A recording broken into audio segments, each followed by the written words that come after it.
knowledge will pass away. pass away over. Thank you. God bless you. అది దేవుడి ప్రేమ. అంత గొప్పనే దేవుడి ప్రేమ. ఆ దేవుడి ప్రేమలో మార్పు ఉండదు.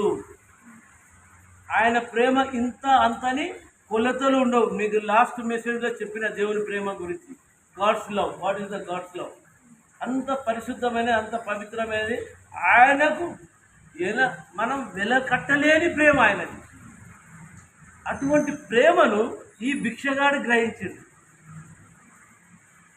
ఎందుకు గ్రహించాడంటే 5 పాయింట్లలో ఈ మీనింగ్ వస్తుంది. ఆయన ఎటువంటి దగ్గర తీస్తాడు. అది అరే నువ్వు వాసన వస్తుంది, నీకు స్మెల్ వస్తుంది, నువ్వు కుష్ఠరోగి, నువ్వు క్యాన్సర్ పేషెంట్, నువ్వు కరోనా పేషెంట్, నువ్వు AIDS patient. No, never, nothing doing. Is the great God, is the great lover.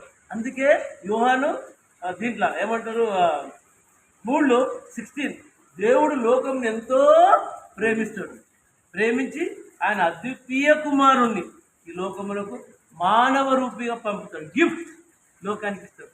అంటే అంత గొప్ప దేవుడు, అంత ప్రేమగల్లోడు. అటువంటి దేవుణ్ణి మనం పెట్టుకొని ఎప్పుడైతే కనీసము అయిపోయింది, లాస్ట్కి వచ్చినాము, ముగింపుకి వచ్చినాము. ఎప్పుడైతే ఈ భిక్షగాడు ఈ పాస్టర్ చెప్పిన మాటలు విని దాన్ని గ్రహించి ఆ యొక్క ఇక్కడ బాస్ డోంట్ సీ టైం అయితే ఈ యొక్క భిక్షగాడి మాటలు విన్న తర్వాత, దేవుడి వాక్యం విన్న తర్వాత, దేవుడి సందేశం విన్న తర్వాత ఈయన టోటల్గా మారిపోయింది.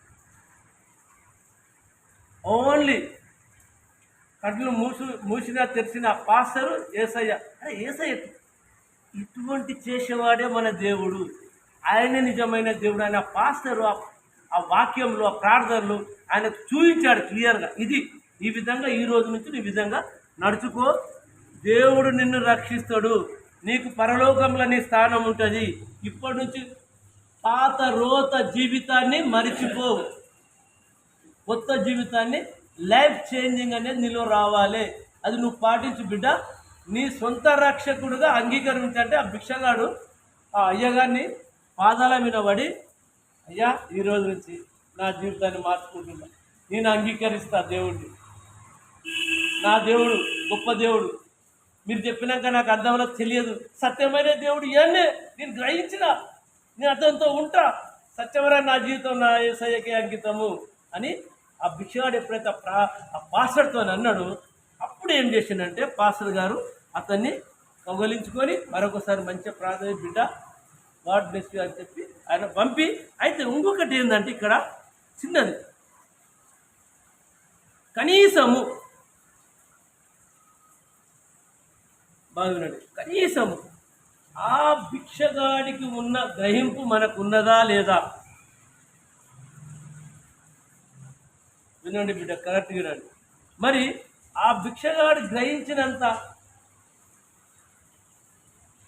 జ్ఞానము, ఆ యొక్క మనలో తెలివి, ఆ యొక్క వినే మనసు, చూసే కన్నులు, వినే చెవులు, ఇవన్నీ మనలో ఉన్నాయా అని, ఇవన్నీ మనము మన సొంతంగా మన అంతరాత్మను, మన శరీరంలో ఉన్న మనసును, మన యొక్క హృదయమును మనల్లో మనము పరీక్షించుకోవాలి. ఒకసారి నువ్వు నీ మనసు అంతా నెమరు వేసుకోవాలి, తిరిగి వేసుకోవాలి. అదే నేను కూడా కనీసం భిక్షగాడుకున్న జ్ఞానం నాకు ఉన్నదా లేదా అని గ్రహించి, దయచేసి మీరు ఎప్పుడైతే యేసయ్య మీద మనసు పెట్టి సరిగ్గా మీరు ఆయన అర్థం చేసుకొని ఆయనకు మరి లోబడి, నువ్వు మనందరం ఎప్పుడైతే ఆయనకు లోబడి ఆయన యొక్క అంగీకారమును, ఆయన యొక్క ప్రేమను, ఆయన యొక్క గొప్పతనమును, ఆయన ఈ చెప్పిన ఈ యొక్క మెసేజ్లో పాస్టర్గా చెప్పిన విషయాలను మనం గ్రహించి, మనం ఇవాళ ఎందుకు ఈ సుఖము లేక ఈ కష్టాలు నష్టాలు, ఫ్యామిలీలో ఇళ్లలో కొట్లాటలు, బయట కొట్లాటలు, మరి అన్నదమ్ములతో కొట్లాటలు, అక్క చెల్లెళ్ళ కొట్లాటలు, తల్లి భార్య భర్తలు కొట్లాటలు, ఒకరికొకరు నమ్మకం లేక, విశ్వాసం లేక, దేవుని నమ్మక, ఇవన్నీ ఎందుకు? కేవలము కేవలము కేవలము యేసయ్య యొక్క మాటలు, ఆయన యొక్క ఆజ్ఞను, ఆయనను అర్థం చేసుకోక ఆయన ప్రేమను, ఆయన మనసును మనం గ్రహిస్తలేమని మనల్ని మనం పరీక్షించుకోవాలి. మనల్ని మనం ఒకసారి నీ యొక్క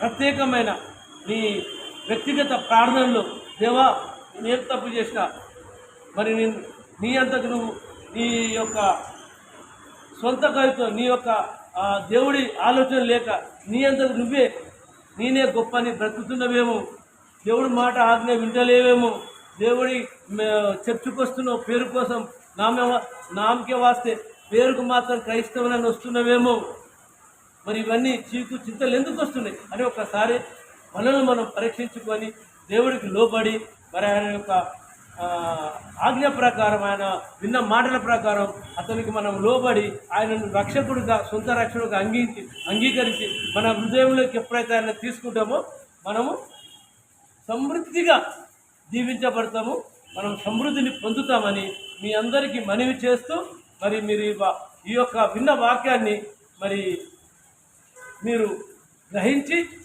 నీరు కట్టి ఫలించే విధంగా మీరు దాన్ని అనుసరించి నడుచుకోవాలని మీ అందరికీ మనవి చేస్తూ, మరి మీరు ఈ వాక్యాన్ని ఓపికతోని విన్నందుకు మీకు ప్రత్యేకంగా మరి ఒక దైవ సేవకుడిగా వందనాలు చెప్పుకుంటూ నా ప్రార్థనను ముగిస్తున్నాను. అయితే ఒక చిన్న ప్రార్థన. పరలోకమందున్న ప్రేమగల మా మంచి తండ్రి, మీ పాదములకు వెళ్ళలేని వందనాలయ్యా. ఆశ్చర్యకరుడ, అద్భుతకరుడ, నీతిమంతుడ, న్యాయమంతుడ తండ్రి దేవా, మరి ఇక్కడ ఉన్న ఈ బిడ్డలందరూ నాయన దీవించి ఆస్వాదించండి. మరి నాయన ఒక భిక్షాటన చేసి ఒక భిక్షగాడు గ్రహించి నాయన మరి మీ వాక్యాన్ని విని మరి ఆయన నా సొంత రక్షకుడు యేసు తప్ప ఎవరు లేడని నాయన మరి ఆ పాస్టర్ దగ్గర వచ్చి ప్రాధేయపడి మరి తనతో కష్టపడిన దినమంతా కష్టపడిన డబ్బులన్నీ కూడా నాయన తిరిగి పాస్టర్కి ఇచ్చి నాకు నా నిజమైన దేవుని చూపించని అడుకునే మరి ఆ యొక్క గ్రహింపు ఆ భిక్షగాడికి కలిగింది కనుక కనీసం నాయన ఆ భిక్షగాన్ని చూసన్నా మేము నేర్చుకొని మరి ఎవరైతే మరి దేవుని మీ ఎడల నాయన మరి ఎవరైతే లేరో వాళ్ళందరూ ఆ బిడ్డలకు మంచి నాయన ఒక పశ్చాత్తాపం అనేది రియలైజేషన్ కలిగించి వారందరినీ నాయన మిమ్మల్ని సొంత రక్షణ అంగీకరించి వాడు మరి ప్రతి విషయంలో నాయన మీ భయభక్తులు లోబడి మిమ్మల్ని నాయన ఒక తండ్రి ఒక మంచి మనసుతో మిమ్మల్ని ఆరాధించే నాయన మరి నీ బిడ్డలుగా దీవించి ఆశీర్వదించి నీ కృపలో నడిపించమని మరి ప్రతి ఒక్కరిని నాయన మరి నీ యొక్క ఆశీర్వాదంతో నిండుగా సమృద్ధిగా ఆశీర్వదించమని ఈ కొద్ది విన్నపంలో అతి శ్రేష్టమైన యేసు పరిశుద్ధ నామంన బ్రతిమిలాడి ప్రార్థించి పెట్టుకుంటున్నాం తండ్రి. Amen. Praise the Lord. I love you. Thank you.